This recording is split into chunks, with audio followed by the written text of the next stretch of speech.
I'm really honored to be in the presence of people who dedicate their lives to a single focus, and that's helping others. And that's certainly how I view philanthropy from my perspective as a business owner, business leader who recognizes that the most gratifying thing you can do is to apply your craft into helping others.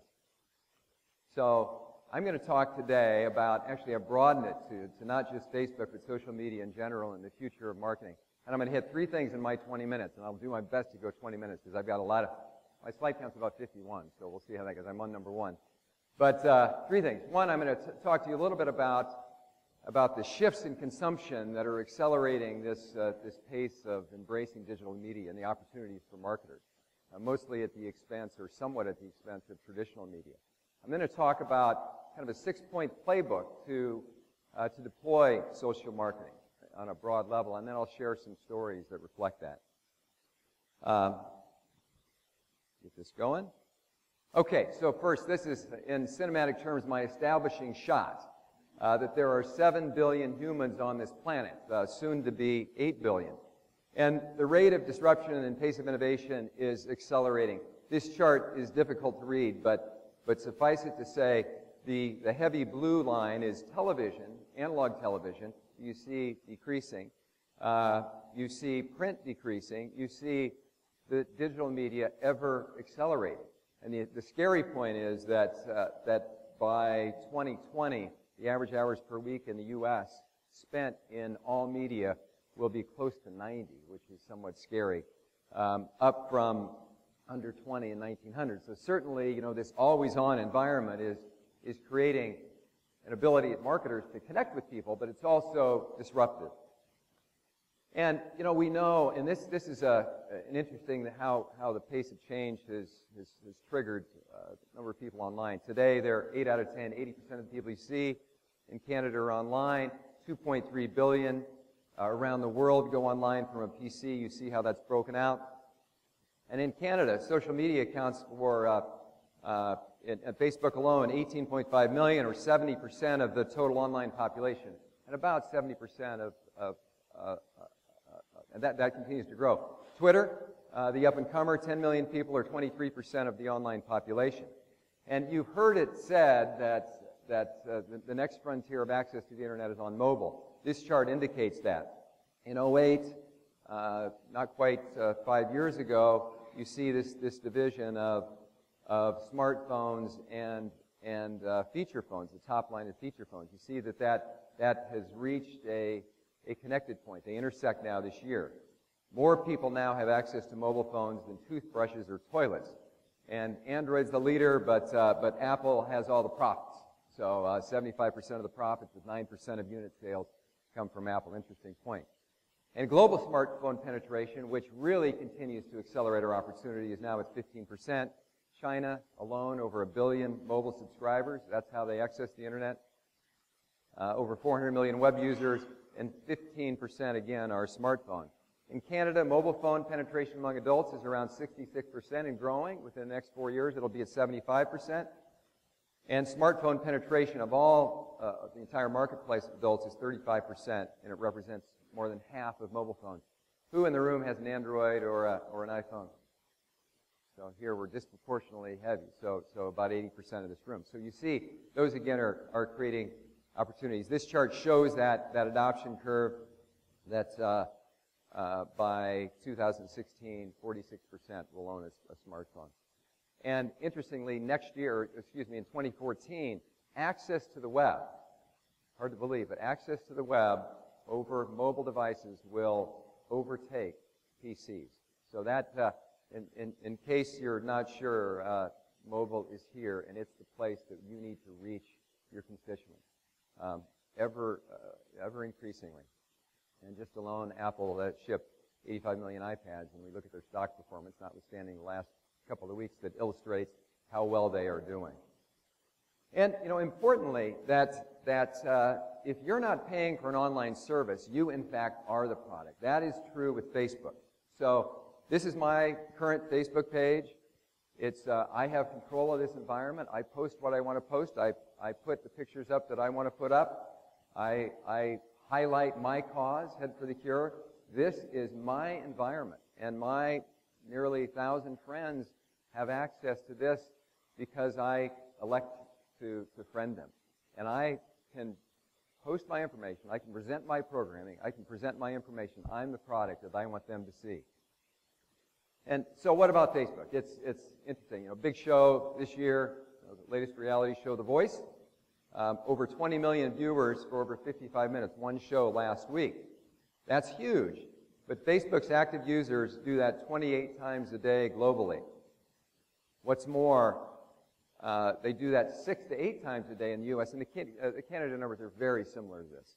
So, you know, you see the opportunity there. YouTube, we can't forget YouTube. YouTube is enormous, and I like to make the metaphor against the World Cup, the world's game, that 3 billion YouTube views per day. That's astonishing, equivalent to 1.2 World Cup finals every single day, or 432 a year. Okay, so let's go back just for a quick second. This is Google circa 1997. Remember those days when we all accessed the web? Actually, there were only 15 million people around the world on the web in 1996. So there are 2.5 billion today, so it's amazing what's changed. We all accessed it through these big, honky desktops. That was Google's brand back then. They were the number 5 in market share in search engines. Pretty amazing. The web then, if you remember the term brochureware. Well, that was really the information age of the web. We would seek information, we'd get an answer through Google or Yahoo or one of the other search engines. Move forward to Web 2.0. So that was Web 1.0. Web 2.0 was the read-write participatory web when chat rooms became postings, became social networks, became two-way communication. And this is circa 2003, Mark Zuckerberg at the launch of Facebook. So that's what it looked like back when Mark was at Harvard and created the site. So for a 10-year period, or up to now, you know, this read-write participatory web that is driving this two-way communication changed the way that people use the web and had this incredible increase, driven in large part by always-on broadband. So where are we today? Let's take a look at Siri. We have a flat tire. How do I tie a bow tie again? What's the fastest way to Hartford Hospital? Do I need an umbrella in New York this weekend? Remind me to call Chris when I get home. Move my meeting from 3 to 4. What does a weasel look like? Remind me to get milk when I leave work. Tell my wife I'm gonna make it. Wake me up at 6. Play some Coltrane. I'm locked out. I found 3 locksmiths fairly close to you. So that's Siri. Siri isn't perfect, but it represents the semantic web, this position we're in now, Web 3.0, which we're going to stop numbering. But if you understand in Web 2.0, through social media, the cost of communication basically fell to 0. Now, the cost of this app economy has basically fallen to 0 because search engines and GPS and Yelp and Urban Table and all of those are all semantically connected via the cloud to allow this participatory web at a new level. And Siri, I think, best represents that. That's where we're going. So, taking that information as a baseline, how do we market today in the social channel? I found this yesterday, so I'll send it to everybody. But this is actually an article. Hill & Knowlton, who's another firm in our holding company, that looks at the most successful, most influential social media in Canada. So I'll post that later. I'm going to come back to that. But in order to achieve this, you know, I only have 20 minutes, so I've got to hit a few points. And I'm looking at 5 points to the social media playbook: be relevant, be transparent, be engaging, be mobile, be targeted. I'll tell a story about each one. First, be relevant. So winners, your organization, brands, winners know that the voice must be consistent and the content clear and personal. That's job one. And I'll talk a little bit about Head for the Cure, this little foundation that I started, nice, rich brand. This is the email. We do 5Ks. We started with 1. We're now going to be in 10 next year. Raise money for brain cancer awareness. This is the email, traditional email that goes out to folks. We use offline media. This is a billboard, posters with a singular message: defeating brain cancer step by step through an event. Each of you do events, I know, to drive action. The first thing we did to create this story, this little philanthropy that raises about $600,000 a year, we're up to close to $3 million. We set a voice. Let me read this. Our voice. Across communication channels, we speak a consistent voice that is inviting, participatory, and marked by gritty determination to beat brain cancer. Our attitude is inspired by Chris Anthony and our Keeping the Faith honorees. The fight, not out of fear, but full of love for their families, commitment to community, and hope that a cure is possible. When we talk about keeping the faith in our awards and elsewhere, it's not just a spiritual concept, it's an outlook for living and the source of our optimism, even against brain cancer. It's possible to win and always worth the fight. Then we build a calendar, an editorial calendar. We are a community fighting brain cancer. Head for the Cure consists of people with brain tumors, families, friends, coworkers, supporters, doctors, caregivers, and all manner of people with a stake in this fight. Our communications reflect their viewpoint. So what are we? Hopeful for our loved ones, optimistic that we'll reach a cure, yet grounded in the knowledge that the road is long. We believe this fight matters deeply. We keep the faith that as we celebrate people living according to what's truly important. We're a community. Those with brain cancer don't stand alone. They have a team of family and friends beside them. Head for the Cure stands among those supporters. But we're not. We're not candy coating. These people we care about are in the toughest fight of their lives. We're mindful of that. We don't make displays piousness. We talk about faith, and that has a religious component for many, for most. But the faith we look for is an attitude toward living. We're not a corporate enterprise like some cancer foundations. Our core is a small team, mostly volunteers, and our growth has come by supporters taking a personal interest. My son wrote this, by the way. This is a family organization.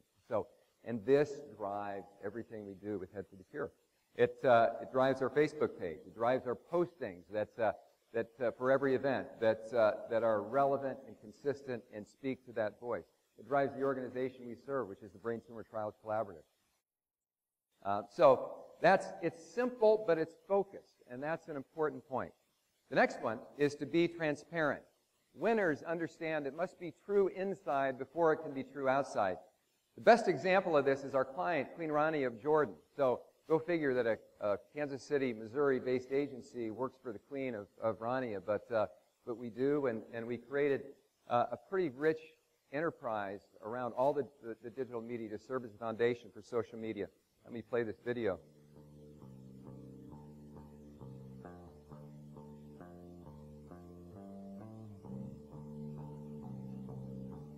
The challenge. How do you promote the importance of education among women and children where infrastructure is lacking and personal rights are limited? The solution? Leverage the freedom of the internet and social media to create a community without borders or boundaries, a forum where open dialogue is possible and information is accessible to all. This was our strategy as we developed a comprehensive digital ecosystem for Queen Rania of Jordan to spread her message of education awareness. Already one of the most passionate and popular advocates for education around the globe, we knew the Queen had an audience. The question was, how do we reach and activate this audience in new, uncensored ways to give greater exposure to her causes and initiatives? Our answer came in a multi-step expansion, and then consolidation of the Queen's online universe. First, following a rebranding of her YouTube page, she debuted on Twitter and Facebook, immediately galvanizing millions of her fans worldwide. Then we gave these fans a powerful voice by creating My 5 for Education, a microsite where visitors could share with the world what education means to them in 5 words or less. Once we stimulated the conversation, it was time to bring it all together. On the website, a modular platform was created to be the digital hub of all things Rania, converging each of her online outlets to provide total global exposure to her Learn, Act, and Contribute initiatives. The results were nothing short of inspiring. Within days, worldwide talk of the Queen's efforts erupted as she garnered over 1.2 million Twitter followers and hundreds of thousands of fans on Facebook, where posts often generated up to 1,000 comments. These were conversations and dialogues between women and children with limited rights, whose message was now heard around the world. This is what happens when you combine the freedom of the internet with the power of education. So a great story and a great focus, but her relevancy or transparency was critical. It was amazingly successful. Another not-for-profit that we work with extensively, handle all their work, is one that speaks to this engagement point. Winners know that today's consumers want a deep relationship with your brand, but man, they also want instant gratification. This is especially true of millennials, who I know each of you are trying to figure out how to reach those under 30 folks and balance your giving to that group. Water.org is doing this. Water.org was founded by a guy named Gary White, Kansas City guy, and Matt Damon. So these two are partners in trying to solve the world's water problem. Tell somebody, when you make them aware of the problem is serious, but then also make them aware of a solution that's practical, I think it's in people's nature to want to step up and do their part.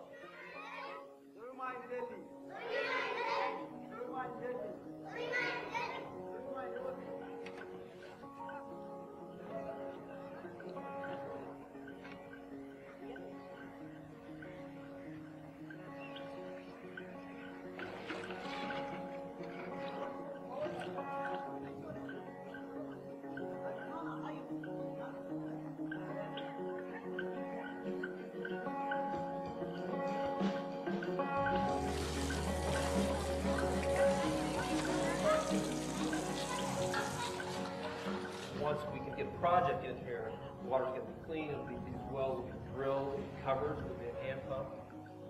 For more than 20 years, Water.org has worked side by side with local partners to help communities around the world get safe water and the dignity of a toilet. And still, we know that's not enough if we really want to achieve our vision. Keep going here. So the key here, so you see the story, you see the problem. Created the web enterprise and all the social media that goes with it. And here you think that Matt Damon would be enough of a celebrity, but actually we need to move forward. We need internet celebrities. So we introduced these meme superstars, video bloggers who have a home on YouTube, and we invited those with the most influence to go to Haiti and video blog about it. 3 million people followed us. This I'm not isn't going to play. Nico. If I see a This Nico is one on of the those video sidewalk, bloggers. there's a fairly good chance. I'm going to move past that in the interest of time, but identify someone that has celebrity, attach them to their cause, spend a little money, and go in and invite them to talk about it. Bloggers do what bloggers do. We have that great value. Integrate with the live stream. And this is, so here again, millennials, not everybody can donate money, but they can all donate their voice. This was an idea that you could donate your voice via Facebook and Twitter to Water.org. That gave Water.org the opportunity to pass those messages along, and it created unbelievable impressions, over 3 million through this effort. The cause is, and each of these people who donate their voice may not have the ability to donate money, but they're attached now to the brand, and later on they will, and they are. Also, a simple partnership with Zengo.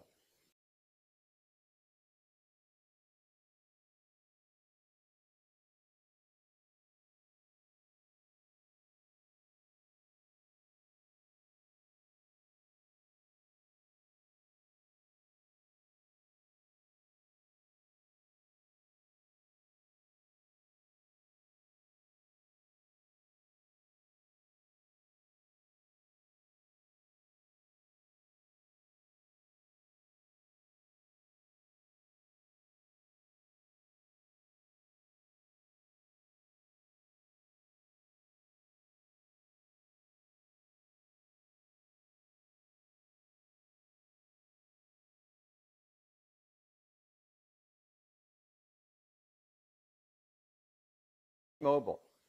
In 2012, the focus is all mobile. So the site is simple, the site is clean. Once you sign up, you're in the queue. And I got my email last night from President Obama, me and 7 or 8 million other people, inviting me to a conference call after the debate on Wednesday to hear his recount of the debate. Just donate here. So I get about 4 emails a week from the Barack and Biden campaign. While it bothers me a bit, I probably respond every 5th or 6th. So if it's relevant, if it's clear, if it attracts passion, and you use the tools that are easily accessible, this works. Also, just a quick word. I wanted to show an excerpt from a quick video on the first thing you need to do if you have not yet web-enabled your website. Do it. This is the world where responsive design, whether I get on a website on my PC or my phone, that experience needs to be rich. It needs to be consistent. And the notion of responsive design drives that, so that the database is such that it knows the device with which you're exploring. So I'm not going to play that video, but that shows responsive design in action. The last point of the playbook is, of course, be targeted. Winners know how to reach the base customers, who will then lead the brand to the next customer, and the next, and the next. This is I love this. The event company that we partner with for Head for the Cure started a 5K called the Glow Run. Here was the idea. How can we do an event at night, starting at 9 o'clock, that will target millennials? Well, let's see. We probably should give them beer. So let's attach to a beer garden. Let's give everybody a ticket for a beer. Let's give them a glow stick, and let's give them a shirt that glows in the dark. If we start at 9, that's about when they start their night on a Friday evening. And we can reach them all via Facebook. And that's what happened with the Glow Run, which started in Kansas City, sold out in a week with 4,000 participants. They've rolled out in 3 weeks to 12 U.S. cities. It'll be at 30 next year. Everyone has sold out with that simple notion. It's 100% Facebook. And 100% targeted to millennials. Other people can run, but that's who's attentive to this. And a little bit of Facebook advertising. They spent about $100 per event. We're looking to attach charity-wise. By the way, they're interested in coming to Canada, but that's another story. But it is remarkable, and it speaks to the power of a good idea targeted to a specific audience and using the tools, not the technology, the tools of disruption that I've been talking about, i.e. Facebook and Twitter, to drive this action.